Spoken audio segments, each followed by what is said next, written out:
Here's part one of there's no way you're actually a mechanic and you are faking it comments I get on social media. All right, first one. I bet you let the men do all the work. Like you see in my reply, I say, some days I wish I did.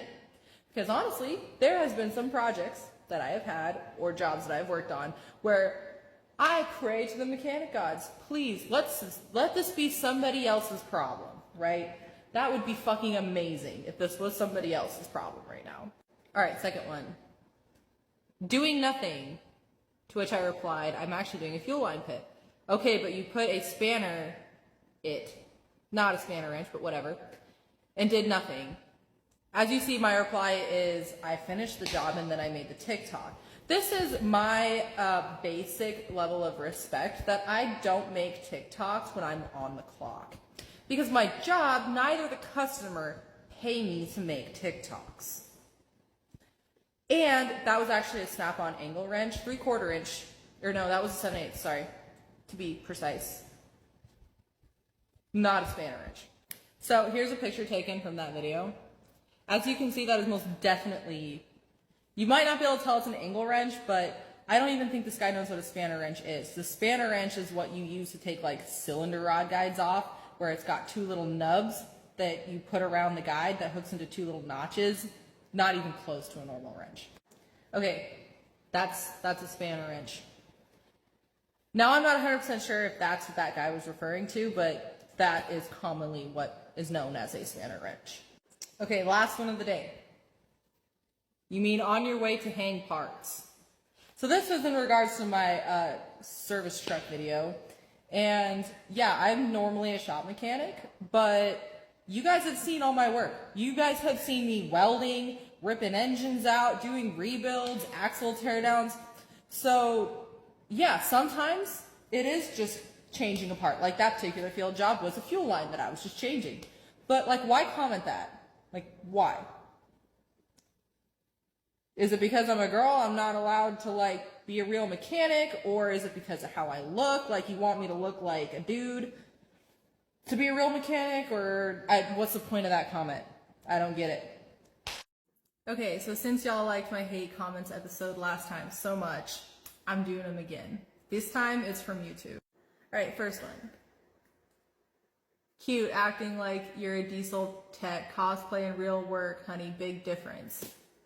Okay, to start out with, I was a heavy equipment mechanic full-time, for 7 years for John Deere. I'm not even counting the 4 months I worked at a semi-shop, McCandless, actually, international, and I'm also not counting the year I went to school for it. Like, if you look at my job description on all my W-2s for the last 7 years, they all say either diesel mechanic or heavy equipment mechanic.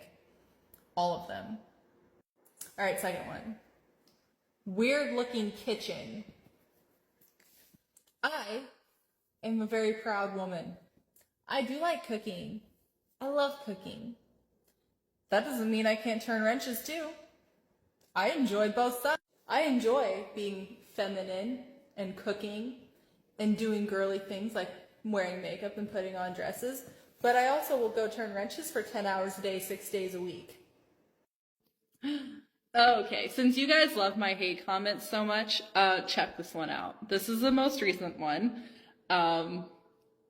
So I would love to know where this easy trip through the industry bus started, because I missed it. I had to bust my ass through school because I didn't really know anything before I went to school for it. And then for at least the first 2.5, 3 years, I got every shit job. I had to do all kinds of shit to prove myself. And finally, after about 3 years, I started getting into where I was actually one of the top paid mechanics in the shop. And it wasn't because I was a woman. Okay? It was because I did every fucking job that they threw my way. I would work on cranes, I would work on excavators, I would work on ag equipment, I would do welding jobs, I would tackle anything. Engine rebuilds, transmissions, axles, product improvements, the shitty fucking wiring harnesses on graders. I fucking did it. And I tried hard and I tried my best to put out the best quality work I possibly could.